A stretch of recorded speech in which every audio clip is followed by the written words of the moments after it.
The buggy came up the Weyburn Road in the last week of April, when the meltwater was still running in the ditches, and the north field carried that particular heaviness that comes from ground that has not yet decided what to do with winter. She had been at the fence since first light, checking the wire along the eastern quarter where it had gone slack over the cold months. She saw the buggy turn off the main road from a good half-mile away. She did not move toward it. She finished the section of wire she was working, and then straightened and pulled off her work gloves and stood with them folded in her hand, watching it come. The man driving was not from Weyburn. She could tell from the coat, a long wool overcoat, city cut, and from the way he held the reins, which was the way of a man who is not accustomed to holding them. He climbed down at the gate and looked at the fence line, then at the south field, then at her, and something shifted in his expression before he smiled. She had been in this country for 3 years and 2 weeks. She had come in March of 1891 on the train from Toronto, watching the land flatten and then flatten further into something that had no word she knew for it. Not plain, not empty, not vast, but all of those things in a way that arrived at once and did not leave. The letter from Mr. Barwick, the solicitor in Weyburn, had been 3 paragraphs. Her father had died in January. He had homesteaded a quarter section 17 miles north of town. The land was hers. There were some matters pertaining to the estate that required her attention in person. She had read that letter 4 times on the train. The phrase "some matters" had sat in her like a stone. The platform at Weyburn was nearly empty when she stepped down. A cold that had no particular drama to it, just the flat, continuous presence of a prairie march that was not yet ready to let go of winter, moved through her coat as though the coat were a suggestion. Mr. Barwick was waiting at the far end of the platform. He was a small man in his 60s with a briefcase he held with both hands. And when she reached him, he nodded once and said her name, and did not extend his hand, which told her something. His wagon was at the rail. He said little on the drive out. The road was deep in ruts from the spring traffic, and the horse moved without enthusiasm. She looked at the land. It went on in every direction without interruption. No hills, no tree line worth the name. Only the wide, flat reach of it going silver and brown to the horizon, the sky over it so large that looking at it directly felt like a kind of falling. The homestead came into view after an hour. She had not known what she was expecting. The main house was upright, but barely. The south wall had been patched twice with mismatched timber, and the roof of the attached leaned to sagged along its center beam in a way that was not new. The barn was larger than the house, which was the right order of priorities, she thought.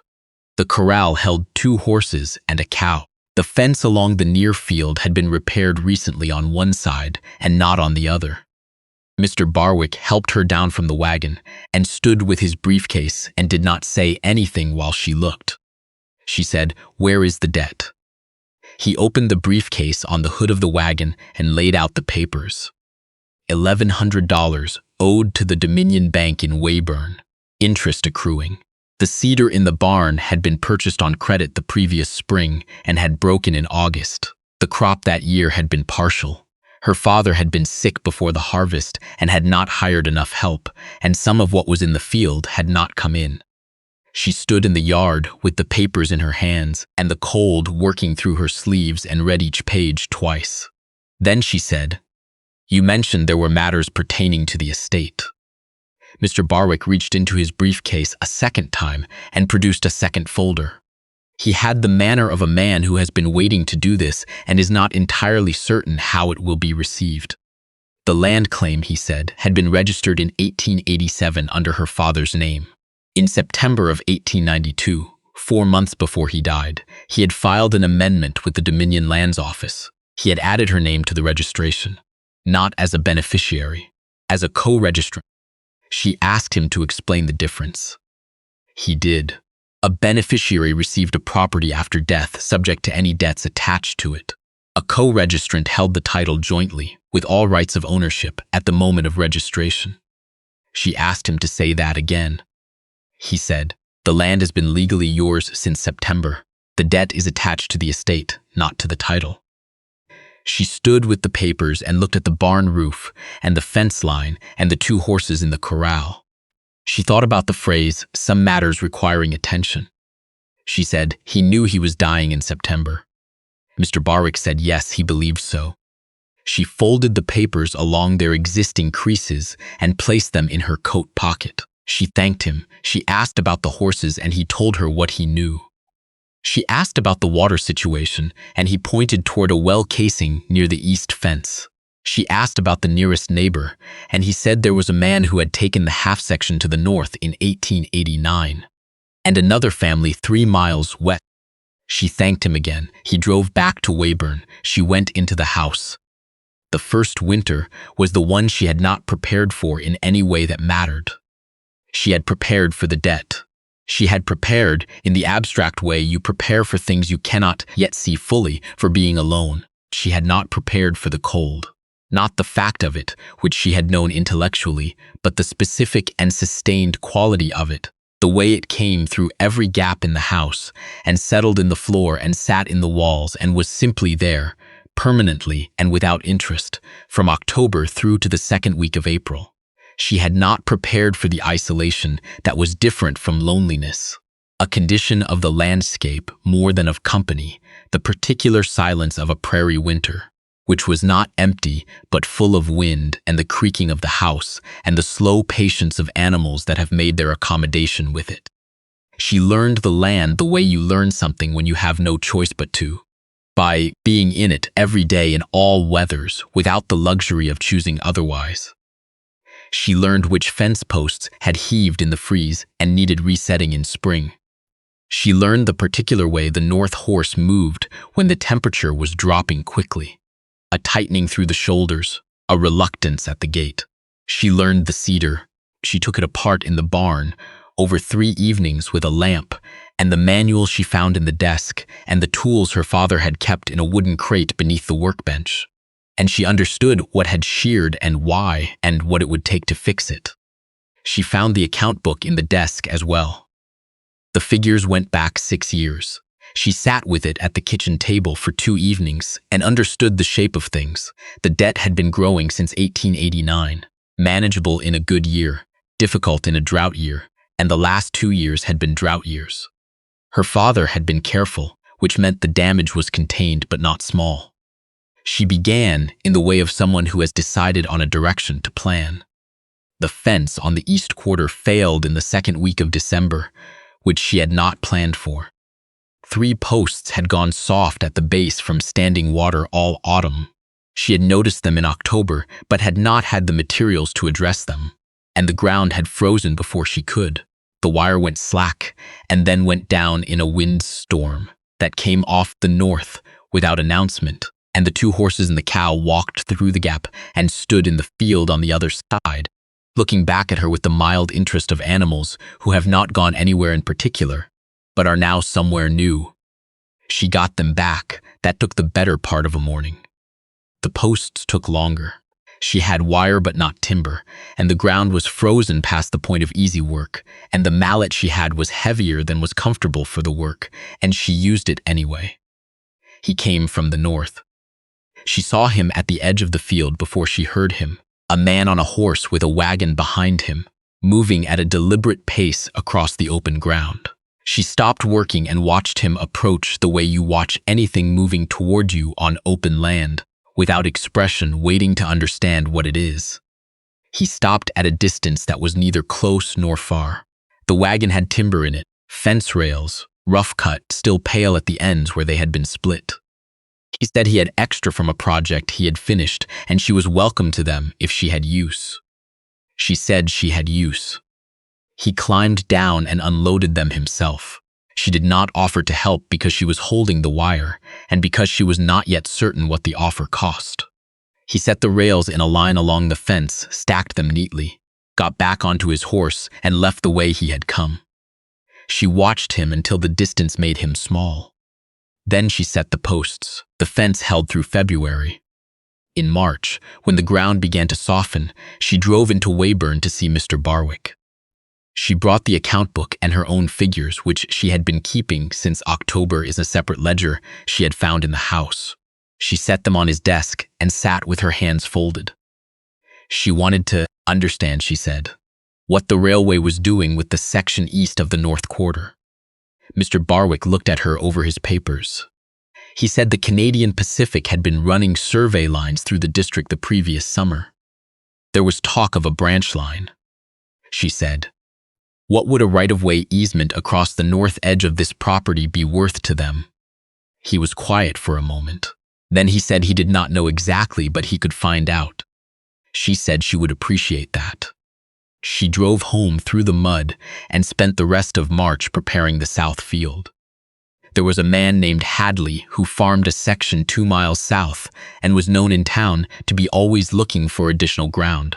She sent word through the post asking whether he had interest in leasing 40 acres for the coming season. He came out on a Saturday, which told her nothing one way or the other. A man farming his own section comes when he can, not when he wants. He walked the field. He tested the soil. He said the field had been left too long, and the drainage along the east side was poor, and the whole arrangement carried more risk than she might appreciate. She listened to all of it. He named a figure. She said, the figure did not account for the access to the water line along the north edge, which she could include in the lease agreement, and without which he would have to run his own water for the season. He looked at the water line. He named another figure. She said nothing. She stood with her arms at her sides and looked at the field. A hawk turned slow circles over the far tree break, low and patient. She watched it. He talked. She let him talk. He said the risk again in different words. She watched the hawk until it was gone. He arrived at her figure 11 minutes later. Not because she had argued, but because she had not moved. She said, "Fine." Not yes, not good, fine. He shook her hand with some surprise in it. The lease was signed on the 1st of April. She made the first debt payment in August, $200. She drove into Weyburn herself and walked into the Dominion Bank and set the money on the counter in front of the teller and asked for a receipt. He counted it twice. He brought the branch manager, which had not been necessary. The branch manager shook her hand in a way that was meant to convey respect and conveyed instead a faint and genuine surprise that she found she did not mind at all. She took the receipt, she folded it into her coat, she drove home. The survey crew came through in September, and she met them at the fence line and walked the north quarter with them, and did not volunteer anything about what she knew or did not know. She watched where they put their stakes. She noted the angle of the proposed line. She said nothing. That winter she wrote 2 letters, one to the CPR land office in Regina, one to Mr. Barwick. The second year was the one that might have broken it. June was dry. July was drier. The creek that ran along the north property line dropped by August to a thin channel of mud that smelled of itself and nothing more. The south field held. Hadley's lease included the main ditch access, and the main ditch was still running, though reduced, but her own water was the problem. The kitchen garden was struggling. The well near the east fence was giving 60% of what it had in spring. She had been looking at the low ground northeast of the barn since May. There was a slight depression there, the soil a darker color than the ground around it, the grass a different shade in dry weather. She had read about it in a pamphlet from the Dominion Lands Office. She had thought about it for a year. She did not have a drilling rig. She could not afford to hire one. On a Tuesday morning in late August, she came out of the house at 5 o'clock to find a wagon in the yard. He was there, the man from the north section, sitting on the wagon seat in the early dark with 2 men behind him, and a hand drill rig that she recognized from the Weyburn equipment catalog, the kind that was expensive to rent and more expensive to own. She stood in the doorway. He said the ground looked promising northeast of the barn. He said he had been meaning to run the rig over that stretch anyway. He said he had the 2 men through Saturday if the work took that long. She said northeast of the barn was where she would have put it. He nodded. The 2 men climbed down and began to set up. She went inside and put a pot of coffee on the stove. The pot had a dent in its side from some fall she had never asked about. Her father's, she supposed, from years before she came. She had used it every morning since March of 1891. When it was ready, she carried it out to the fence rail with 3 cups and went back to her own work. He took a cup without a word. The 2 men each took a cup and went back to the drill. For 3 days, that was the arrangement. She worked. They worked. The drilling went slowly through the clay, and then through a harder layer that took all of the second day. On the afternoon of the third day, the sound changed. A particular shift from resistance to something else, something that had given it, and the water came up dark and cold, and more of it than she had expected. She set her hand on the well casing that evening and left it there for a long time. The metal was cold. Underneath, the water was doing what water does. He had loaded the rig by the time she looked up. She had been composing something in her head for 3 days, something adequate, something proportionate to 3 days of another person's equipment and labor and time. And when she raised her eyes, he was already at the wagon gate. She said, "I'll want to settle this properly." He said, "The ground looked right." He said it the way you say something that is simply true and does not require more than that. Then he drove north and the yard was quiet. The well supplied the barn through winter and the house by April, when she ran a pipeline from the casing to the kitchen hand pump using materials she paid for out of the February lease installment. She hired a man named Sorrel from town for the pipe work, which took 2 days. She paid him in cash, and he did not ask questions about the arrangement of the homestead, which she appreciated. The CPR man came in May of the third year. He had taken the train from Regina and hired a rig in town and driven out himself, which was more effort than she had expected. He introduced himself as Mr. Colton and said he was with the company's land and right-of-way division and that he hoped she could spare him a few minutes. She said she could. They stood on the porch. He was thorough. He explained the branch line, the alignment, the width of the proposed easement corridor, 40 feet, and what it would and would not restrict in terms of her use of the north quarter. He said the company's standard rate for easements in the district was $60 a chain, which came to $480 for her section of the proposed line. She said nothing for a moment. He added that the company would include a grade crossing at the Northfield Road at no additional cost to her. She said she appreciated that. Then she said, "I've had a look at the survey stakes. The proposed line runs through the highest and driest ground on the north quarter, which is where I winter my horses. The disruption to the fence line during construction alone would require re-fencing 200 yards at current post prices, which I can document." He looked at his papers. She said, "I'd want to see $640 for the easement, the crossing included, and I want the construction schedule in writing before I sign anything, because I need to know which season the fence comes down." He said the standard rate was the standard rate. She said she understood that. She said the standard rate accounted for flat, unencumbered right-of-way across open fields, and what she had was not that. She said she could show him the fencing assessment from the county land office if it would help. He looked at her. He looked at the north quarter. He said he would need to bring the figure back to Regina. She said she would be here. He came back in June with a revised offer, $580. She said she needed the fence disruption indemnity in writing as a separate clause, and she wanted the crossing wide enough for a loaded grain wagon.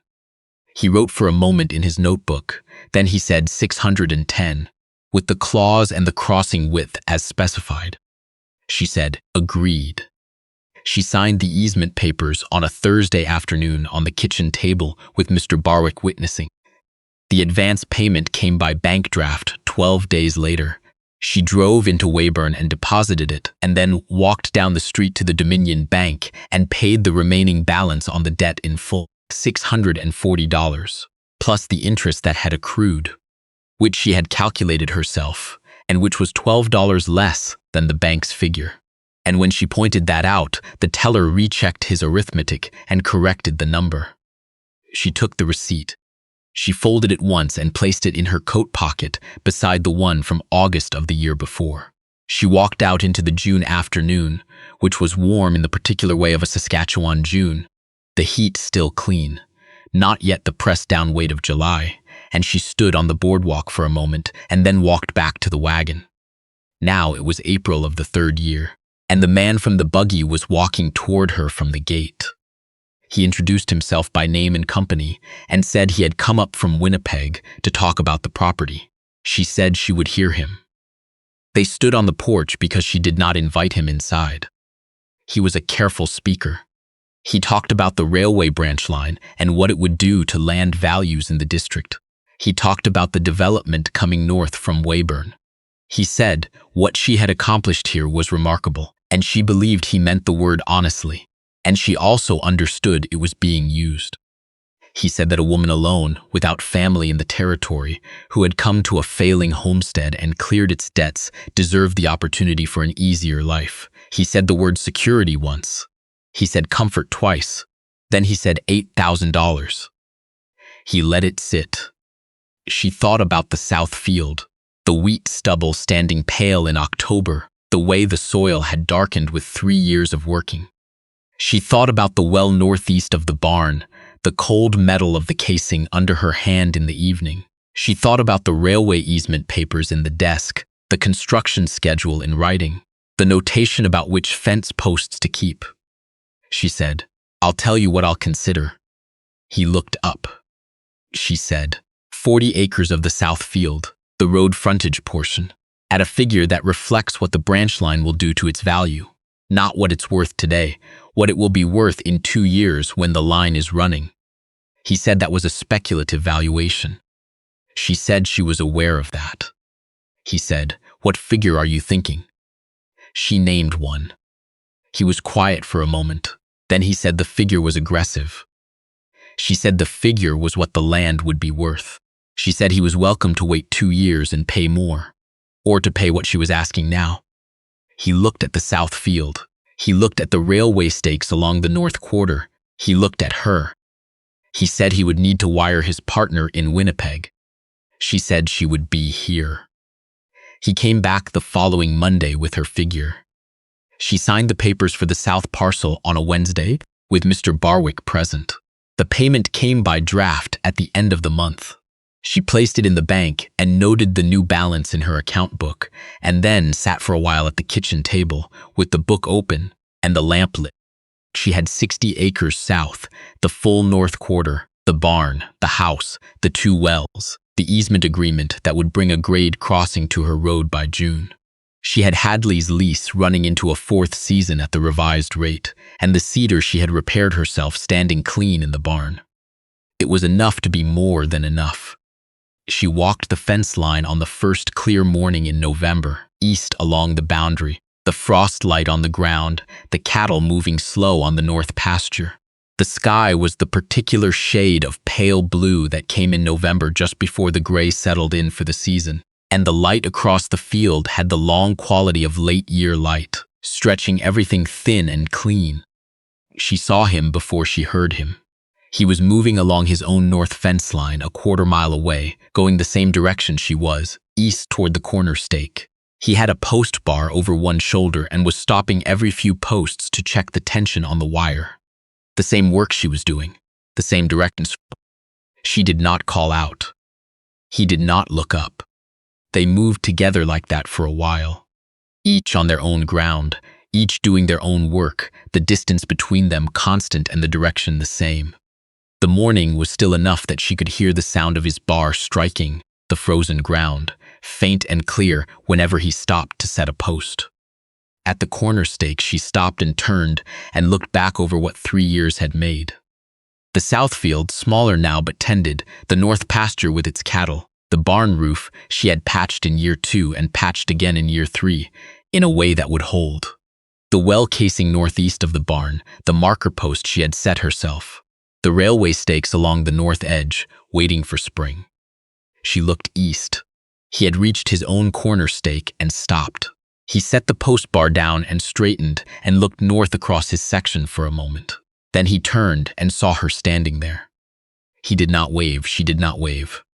Something passed between them across the distance that had no name but was understood by both of them. The way the things you do not say to each other are sometimes the clearest things you have ever said. He picked up his post bar, turned back the way he had come, and started west along his fence line. After a moment, she turned and started west along hers. The frost would be gone by noon. She had a section of wire to finish before then, and feed to move to the north pasture, and a letter to write to the railway construction foreman about the April fence schedule. She had a full morning and a direction, and her feet already knew the way along the perimeter, and she walked,